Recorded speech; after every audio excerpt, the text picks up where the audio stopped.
This is the Lew Rockwell Show. How wonderful to have as our guest this morning, Russ Baker. Russ is the author of a very important book. In fact, it's a book that Gore Vidal says is one of the most important books of the last decade. It's called Family of Secrets, The Bush Dynasty, America's Invisible Government, and the Hidden History of the Last 50 Years. Russ has been an investigative journalist an independent, I might say, investigative journalist for more than 25 years. He's written for all the top publications, Vanity Fair, New York Times, New Yorker, Esquire. And Russ Baker represents what American journalism pretends to be, but so seldom is, an actual, honest, investigative journalist who follows the facts, investigates a story. He started investigating the whole Bush family question and came up with this magnificent book. And Russ, I remember that J. Edgar Hoover admitted that there was a CIA agent named George Bush in Dallas on the day Kennedy was assassinated. Was that George H.W. Bush? What I do in Family of Secrets is I raise the issue of Mr. Bush's past and indications that prior to being made CIA director in 1976, supposedly as an outsider, that in fact he was not an outsider and that he had a whole secret history working with the agency. I then addressed the question of why he claimed not to remember where he was on November 22, 1963. And then, as you know, in Family of Secrets, I present many, many factual and documented occurrences and connections of real interest. And one of those, as you mentioned, is a declassified document from Hoover naming Bush as a CIA officer working somehow with Cuban exiles, and in some reference to the Kennedy assassination. There's a second declassified document that shows Mr. Bush by name with his home address calling the FBI on November 22, and now representing himself as a private citizen, but offering some information that he says could lead to the shooter of President Kennedy. This in itself just remarkable, being the same person who says he can't remember where he was. But actually, I've got 4 chapters of all new information on the Kennedy assassination, information that was all new to me and that I simply came upon in the course of investigating the simple question of why he couldn't remember where he was. Certainly, when you look at it cumulatively, most people who've read this book feel that there's so many interesting things there that it's hard to simply dismiss it as all coincidence. You know, we think of the Bush family as being out of power now, but aren't they really at the sort of dark heart of the American establishment, as you say, for the last 50 years, maybe even longer? Well, that's right. We dismiss them very much at our peril. This family has been I would say the idea that they run things is really not true. They have always sort of worked for more powerful and wealthier people. And in Family of Secrets, I describe a lot of those relationships, not just George W., but George H.W., and not just him, but Prescott, and not just him, but his father, Samuel Bush, who was working for elements of the Rockefeller family, the Harriman family, and was actually involved with the procurement of weapons for World War I and the effort to persuade President Woodrow Wilson, against his own better instincts, to go into that war. So you see these continuities, and it goes back even further than that. Even the father of this man I'm talking about, 5 generations, where you see them literally ministering. You see one of the Bushes being the minister to the wealthiest congregations in America, in New York, and then on Nob Hill in the gold rush and early railroad period out there. So they've always been inextricably linked to power in this country. And as you say, besides being in the Rockefeller ambit, involved for a very long time as merchants of death, as people might have said in the 1920s about these people who both supply the munitions for war and help foment war. That's right. They've always been war contractors. And in fact, this Samuel Bush, the great-grandfather, he was working for people who were invested in Remington Arms, which was the largest arms dealer, and which up until the U.S. entered the war was selling rifles to both sides of World War I. And then you flash forward, of course, and you see H.W. involved with the Carlyle Group, a major military contractor, and with others as well. So doesn't your book show us that, how shall I say, the grammar school civics class view of how the American government operates is entirely baloney? It is entirely baloney, and I have to say this took me a long time to come around to that view, because I always sort of keep one foot in the mainstream media and one foot out. I've done that my whole career. You know, it's very difficult to do that, but I keep my credibility with those folks, and yet very often they're uncomfortable with what I find, because, yes, you see, what these books do and what most of these magazines do is they preserve this fantasy of America as this kind of shining beacon on the hill, that this country can do no wrong, that Americans are somehow better people than folks elsewhere. But the truth is that people are largely the same everywhere. We're all individuals. And so you and I, Lew, can jump on a plane and fly somewhere else and find people that we would like instantly, that we would share values with. Our families would be, dynamics would be very, very similar, and so on. And at the same time, there are people in this country who don't share any interests with us, couldn't care less about whether we suffer or not, you know. But they play to that. And so whenever the idea is to go to war and to send other Americans to fight and to die in these wars, suddenly we're all in it together, and it's really kind of a fantasy. Here we have the Obama administration, which pretended to be something entirely different from the Bush administration. But not only are they carrying on the Bush wars in Iraq and Afghanistan, Pakistan, all these things started under George W. Bush. Is Obama, in some sense, just a different sticky face on the lapel of the oligarchy? You see, I think the problem is that the maneuvering room for any president is very, very small.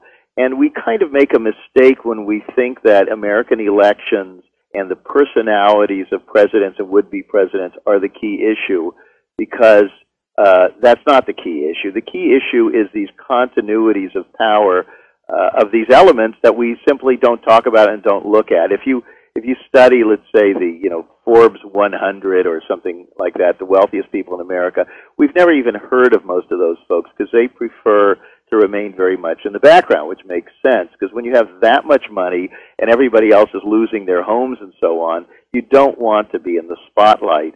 But so a person like Obama, I mean, he comes in. Now, clearly he did not represent the same stance on those wars as Bush, and yet what did he do? The telling symbol there is that he kept on Robert Gates as the defense secretary. Now, Robert Gates was not only George W.'s defense secretary, he was the CIA director for H.W. Bush. And in the years in between, he was essentially almost employed by the Bush family. They put him in at Texas A&M University, where the elder Bush's papers are held, and onto boards of various oil companies and so forth that they were connected to. And so he's kind of, I would say, largely captured by them. So it's ironic that when Obama could have brought anybody in, and there were an awful lot of people he could have brought in, including experienced military figures who were very critical of the situation of going into Iraq in the first place, he chose to keep this man. By the way, you had mentioned the Bush family, and I think it's important also to mention that literally they are not leaving the political scene. Jeb Bush is very much being positioned as a candidate for the presidency in 2012. And what they're doing, and I've been studying this a bit recently, what they are doing is they are trying to use the BP oil blowout disaster in the Gulf of Mexico as Obama's Waterloo, as a kind of the Hurricane Katrina of the Obama administration, even though there really isn't any fair comparison, because it was not Obama who gave them the permits to drill. It was not under Obama that the lax regulation was in place. It was under George W. Bush. And the Katrina response was entirely to be handled by the federal government, by people appointed by Bush. And yet, they are using this to attack Obama and to say that what we need now is we need a Bush with a strong hand on the tiller. You know, it's very interesting when you look at, in my view, what led to the disaster, which was a liability cap of $75 million, so that on the margin a company would be encouraged to do risky things, and not really worry about it because of the $75 million cap. That was put on during the George H.W. Bush administration. And I noticed, although the liability cap has been mentioned in the news, there's absolutely no investigation, or not even of the most cursory sort, as to who put this on, who presented it in Congress, who in the White House, of course, George Bush himself, but who was pushing for this, who lobbied for it. It's the kind of thing that, as you point out, mainstream American journalists never do. Well, they generally don't do it, and you see, Lou, that's why I started a website called WhoWhatWhy.com. We're just getting it off the ground. We're trying to raise great name, money by the way. Thank you very much. We're trying to raise money from the public for WhoWhatWhy.com because we don't want to be beholden to corporations, and we want to do that kind of deep digging. The problem is that it takes a whole advanced skills set, tremendous experience, very good sources, and months and months and months of research just to do a single story to get those deeper explanations. You kept saying who did this, and those are the right questions. Who and why? Why was the thing done? And for example, if we're talking about BP in Family of Secrets, I guess toward the end of the book, I tell a backstory involving BP, the Bush family, Tony Blair, and the decision to invade Iraq, and why Britain was so loyal in pushing and backing the U.S. Because keep in mind, if Blair had not so aggressively backed Bush, it would have been impossible to invade. And a lot of that not only had to do with the fact that they were already planning way before the invasion, actually before 9/11, to divvy up Iraq between these various oil companies, but there actually were personal relationships there that sort of created for Blair and Bush this bond from the moment that Bush got into office. People were surprised because Blair was supposed to be the good friend of Bill Clinton. They were so close. And then here comes the Republican, and he's the even better friend of his. And the answer lies in these relationships, which go back to prep schools. They involve oil companies, and they involve the use of war to control strategic resources, something that has been a continuity between the United States and Britain back through the overthrow of the democratically elected Mossadegh in Iran, and really much earlier throughout the world. And that was by the CIA and by British intelligence in order to benefit BP. That's right. The overthrow of Mossadegh, which, of course, the Iranians have never forgotten, but since Americans have a memory of about 30 seconds, so far as I can tell, for political events of that sort, nobody in this country remembers it, but, as I say, other peoples do. Well, that's right. And if you talk about Iran to the average American, they only know that this is this terrible, dangerous country, but actually Iranians are perfectly decent people. A lot of them are very well educated. A lot of them now live in this country, and the fact that there is a theocracy there, that is was essentially the result of a reaction to the meddling by foreign countries in Iran. It was not something that might have happened otherwise. No, that's right. And of course, Britain and the U.S. installed the Shah, who was a very brutal dictator, and eventually the Iranians tossed him out, and then we got Khomeini and all the rest. But this, of course, is a great civilization. There's been a great civilization there for many thousands of years when North America was just a forest. But as with any country that's being demonized in preparation for war, we're never shown any pictures of Iran. We're never shown any pictures of the people, the cities, schools, restaurants, people's businesses. It's all erased, making it easier, of course, for the Bush family and others to profit mightily when we kill them all. Well, Lou, one of the things I discovered in researching Family of Secrets was the extent to which, you mentioned the Shah, the extent to which the Shah of Iran, Ferdinand Marcos, and other, the Saudi regime, these unelected dictatorial regimes are joined at the hip with the Bushes and their friends.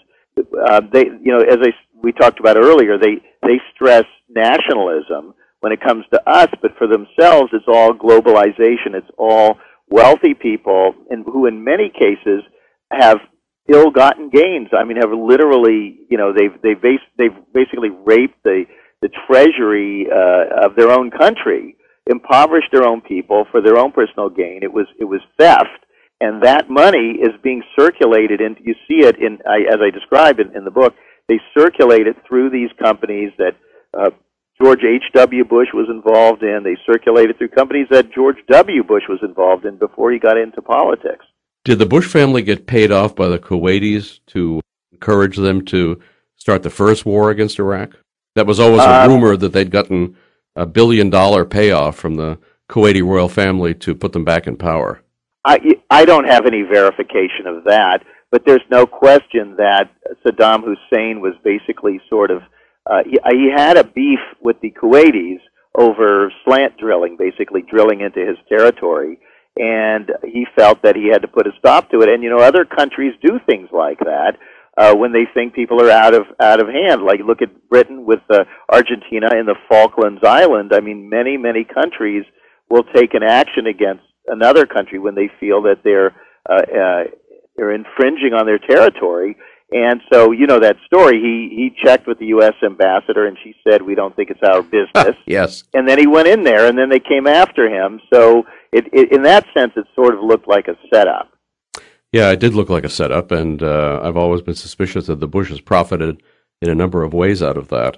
But Well, it's interesting to note, by the way, that if you look at the investments in BP, trying to, see, BP, of course, is a British company, but nowadays all of these firms are so internationalized, and so this BlackRock, this big U.S. investment outfit, is the biggest shareholder there, and then you have all of these funds, the sort of retirement funds and things like that, teachers in different states and so forth are invested in this company. And so to some extent what they do is they get everyone entangled. I believe Kuwait is invested in BP, Singapore, and so all of the China, they're all invested in these things. And so everybody has a stake in these outfits surviving no matter what they do. Well, for anyone interested in learning about what really happens in America and the world, I can't recommend highly enough Russ Baker's book, Family of Secrets. It's now out in paperback. The Bush Dynasty, America's Invisible Government, and the Hidden History of the Last 50 Years. Also, take a look at his new website. Keep an eye on it, WhoWhatWhy.com. And Russ, I know you're off on a 2-month tour of Europe, and wish you all the best. And keep doing what you're doing. It's very, very important. Thank you very much, Lou. Enjoyed it. You've been listening to The Lew Rockwell Show. Produced by LewRockwell.com, the best-read libertarian website in the world. If you'd like to advertise on this podcast or on the website, email advertising LewRockwell.com. And thanks for listening.